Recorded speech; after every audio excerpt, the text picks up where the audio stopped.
Hello friends, ये हमारी ratio and proportion की सेकंड वीडियो है। इससे पहले मैंने ऑलरेडी वीडियो बना रखा है जिसमें एक्सरसाइज 2.1 के क्वेश्चन को सॉल्व किया है।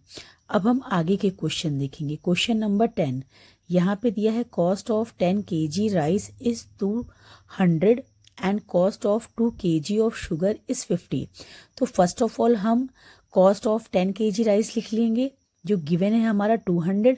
अब हम इसको 1 kg राइस में कन्वर्ट कर लेंगे। हम रेशियो तभी निकाल सकते हैं जब हमारी क्वांटिटी इक्वल होगी। एक 10 kg है, एक 2 kg है। तो हम क्या करेंगे, फर्स्ट ऑफ ऑल इनको 1 kg में कन्वर्ट कर लेंगे यूनिटरी मेथड के थ्रू। अब यहाँ पे क्या है, हमारा कॉस्ट ऑफ 2 kg शुगर, यहाँ पे कितनी है, 2 kg शुगर इज 50 रुपीज़। अब 2 kg शुगर की जो कॉस्ट है वो कितनी गिवन है, 50 रुपीज़। अब हम यहाँ पे इसकी जो कॉस्ट है 1 kg का निकाल लेंगे। तो हम लिखेंगे cost of 1 kg sugar equals to ₹50 divide by 2। हमने यूनिटरी मेथड लगा के इसको सॉल्व किया है। तो यहाँ पे आएगा, कट करेंगे 25। तो यहाँ पे 1 kg शुगर की जो प्राइस होगी या कॉस्ट होगी वो कितना होगा, 25 रुपीज़। अब हमें क्या फाइंड आउट करना है, ratio rice to cost of sugar. अब हम लिखेंगे ratio of rice to sugar. Even हमारे क्वेश्चन में कॉस्ट ऑफ भी दिया है, ratio of cost of rice to cost of sugar. अब यहाँ पे क्या होगा, cost of rice upon cost of sugar. अब यहाँ हमारी राइस की कॉस्ट कितनी आई है, 20 रुपीज़ आई है। 1 kg राइस की जो कॉस्ट आई है वो 20 रुपीज़ आई है, तो हमने एज इट इज़ 20 लिख दिया। अब कॉस्ट ऑफ 1 kg शुगर की प्राइस लिख लेंगे 25 रुपीज़ से रुपीज़ कैंसिल, और हम इसे 5 से कट करेंगे तो यहाँ 4/5 आएगा, दैट इज 4:5। ओके, ये हमारी कॉस्ट आ गई। Now we move to question number 11। In an alloy of bronze and silver, the ratio of their mass is 5:7. If the alloy has 35 gram of silver, find the weight of bronze. अब हमें यहाँ पे क्या दिया है, सबसे पहले हमें यहाँ पे उनके मास का रेशियो गिवन है। तो हम लिखेंगे रेशियो ऑफ मास ऑफ, यहाँ पे मास दिया है, mass of bronze to mass of silver. कितना दिया है हमारा, मास ऑफ सिल्वर,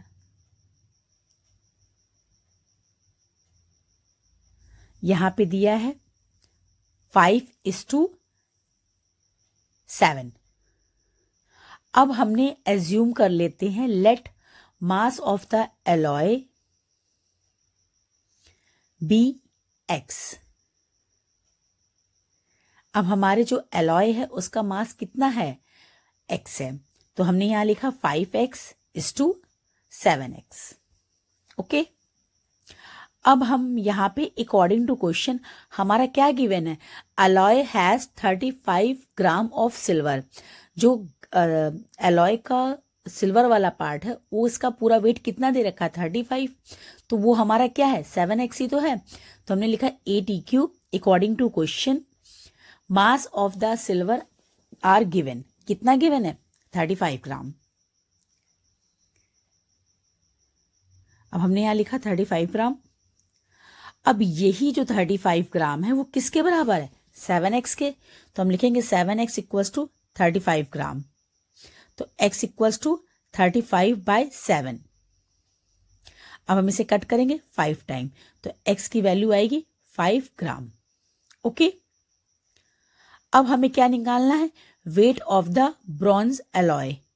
अब हमें wait of bronze present of alloy. अब यहाँ पे लिखेंगे हम weight of the bronze alloy. अब हमारा जो मिक्सचर में जो हमारे ब्रॉन्ज का जितना एलॉय में जितना वेट होगा, अब हम उसे फाइंड आउट करेंगे। क्वेश्चन के अकॉर्डिंग कितना है, 5x। और अब हम यहाँ क्या करेंगे, x की वैल्यू को पुट अप कर देंगे। x की वैल्यू हमने पुट कर दिया, दैट इज अब यहाँ पे क्या हो जाएगा 5 इंटू 5 इट्स 25 ग्राम। तो हम यहाँ लिखेंगे hence the weight of bronze alloy is 25 ग्राम।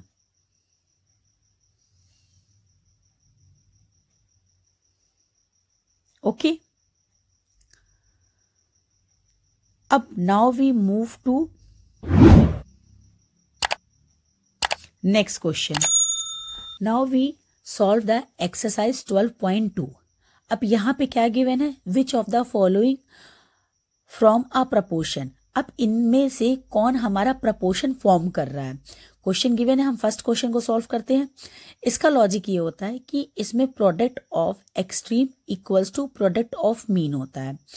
अब यहाँ पे प्रोडक्ट ऑफ मीन, अब फर्स्ट ऑफ ऑल हम समझेंगे ये प्रोडक्ट ऑफ एक्सट्रीम और प्रोडक्ट ऑफ मीन होता क्या है। यहाँ पे मीन का मतलब क्या होता है, मिडिल टर्म जो हमारा बीच में गिवन है। एक्सट्रीम का मतलब हमारा कॉर्नर वाले टर्म्स जो कॉर्नर में रेशियोज गिवन है। अब यहाँ प्रोडक्ट ऑफ एक्सट्रीम तो क्या होगा 15 इंटू 120, ये दोनों ही कॉर्नर में गिवन है। और प्रोडक्ट ऑफ मीन क्या होगा 20 इंटू 90। अगर इन दोनों का मल्टीप्लिकेशन इक्वल आता है तो हमारे ये जो रेशियोज हैं ये प्रपोर्शन में होंगे। तो हम इनको मल्टीप्लाई कर लेते हैं। यहाँ पे जब मल्टीप्लाई करेंगे तो ये हमारा 180 के इक्वल होगा। तो हम कह सकते हैं hence it is form a proportion, means ये गिवन रेशियोज जो हैं हमारे प्रपोर्शंस को फॉर्म करेंगे। Okay, now we move to next question. Next question क्या है, सेम टू सेम है। अब सेकंड से लेके 6 तक के सारे क्वेश्चन सेम टू सेम है। अब इनमें से मैं कोई एक क्वेश्चन बता देती हूँ। क्वेश्चन नंबर 3 पिकअप करती हूँ। 12, 18, 84, 92। अब हम इन्हें प्रपोर्शंस के फॉर्म में लिखेंगे। तो हम क्या लिखेंगे, 12:18 प्रपोर्शन 84:92। तो सेम लॉजिक है, product of extreme equals to product of mean. Okay, अब हम यहाँ पे हमारा एक्सट्रीम कौन सा है, जो हमारा कॉर्नर्स पे है, और मीन जो है हमारा मिडिल टर्म है। अब 12 इंटू 92 और यहाँ पे 18 इंटू 84। अब अगर इन दोनों का मल्टीप्लिकेशन मतलब लेफ्ट हैंड साइड और राइट हैंड साइड का मल्टीप्लिकेशन अगर इक्वल होता है तो हमारा क्या होगा, प्रपोर्शन होगा। तो हमने मल्टीप्लाई किया, इक्वल है, नहीं है। So hence these are not form a proportion. We can say that, हम कह सकते हैं कि ये हमारे प्रपोर्शंस को फॉर्म नहीं करेंगे। Okay, now we move to next question. Question number 2। If the following are in proportion. अब हमारा बताया गया है कि ये प्रपोर्शन में है, then find the value of A in the following. अब हमारा ये जो रेशियोज गिवन है ये प्रपोर्शन में है और हमें ए की वैल्यू फाइंड आउट करनी। सेम लॉजिक है, product of extreme equals to product of mean.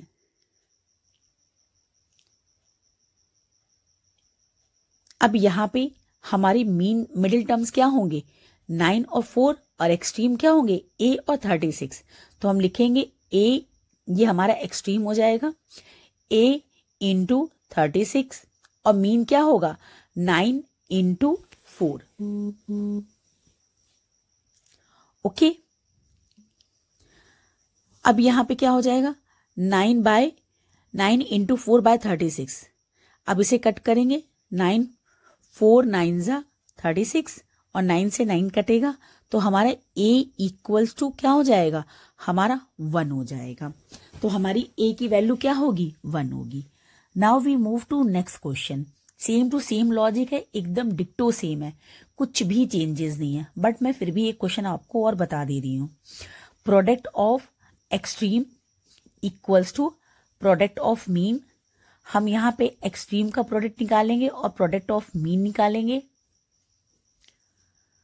यहाँ पे एक्सट्रीम में क्या है 15 इंटू 2 और मीन में क्या है a इंटू 5। अब यहाँ पे क्या होगा, ए से लगा हुआ जो भी नंबर होगा वो ऑलवेज डिनोमिनेटर में राइट डाउन होगा। ओके, अब यहाँ पे क्या होगा, बाय 5। अब इसको मल्टीप्लाई डिवाइड करेंगे तो 5 3 ज़ा 15, 3 इंटू 2। अब ए की वैल्यू हमारी क्या हो जाएगी, 6। Okay, now we move to next question. यहां पे क्या है, find the mean proportion for each. अब हम यहाँ पे क्या है, जैसे हमने क्वेश्चन नंबर फर्स्ट ले लिया 2 और 8, let the mean proportion be x. मतलब मीन प्रपोर्शन का क्या, जो हमारा मिडिल वाला टर्म है वो हमारा क्या होगा, एक्स हमने मान लिया।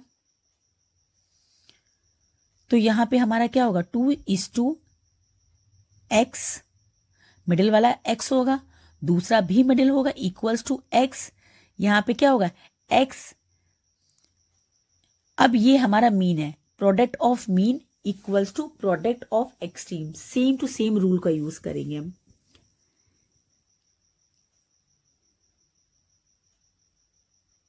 तो यहां पे क्या होगा, हमने लिखा product of mean equals to product of extreme. अब प्रोडक्ट ऑफ मीन में क्या है हमारा, x इंटू एक्स, और एक्सट्रीम में क्या है, 2 इंटू 8। अब यहां पे हम x इंटू एक्स का मतलब क्या है, एक्स स्क्वायर। स्क्वायर निकालने के लिए हम क्या निकालेंगे, फर्स्ट ऑफ ऑल इनका फैक्टर निकालेंगे। अब फैक्टर निकालते वक्त इनका पेयर बनाते हैं, उस पेयर में से एक वैल्यू बाहर निकाल लेंगे। 2 का पेयर बना और 2 का, मतलब पेयर का मतलब 2 वैल्यू में से एक वैल्यू को हम बाहर निकाल लेंगे। तो हमारी x की वैल्यू क्या आई, 4 आई। Okay, now we move to next question. यहां पे हम बल्कि इसे एक बार और लिख देते हैं, नहीं तो आप कंफ्यूज हो गए। यहां पे x square equals to 2 into 8, और नेक्स्ट में क्या होगा, हमने x equals to under root लिखा। Now we move to next question, 9 into 9 and 36। फिर हमने एज्यूम कर लिया, let mean proportion be x। हमारा मीन प्रपोर्शन क्या होगा, x होगा। तो हमने लिखा 9:x इक्वल्स टू x:36। तो यहां पे क्या हो जाएगा, product of extreme equals to product of mean. अब हमारी एक्सट्रीम क्या है, 9 एंड 36, तो 9 इंटू 36। एक्सट्रीम क्या है, x इंटू एक्स। अब यहाँ पे x इक्वल्स टू क्या हो जाएगा, 9 इंटू 36। नेक्स्ट लाइन में हम लिखेंगे, यहाँ पे क्या होगा, अंडर रूट 9 इंटू 36। अब हम इनका फैक्टर लिख लेंगे, तो ये क्या होगा, 3 इंटू 3, 6 इंटू 6। तो हमारा इन पेयर में से एक बाहर आ जाएगा, तो यहाँ पे 3 इंटू 6 दैट इज 18।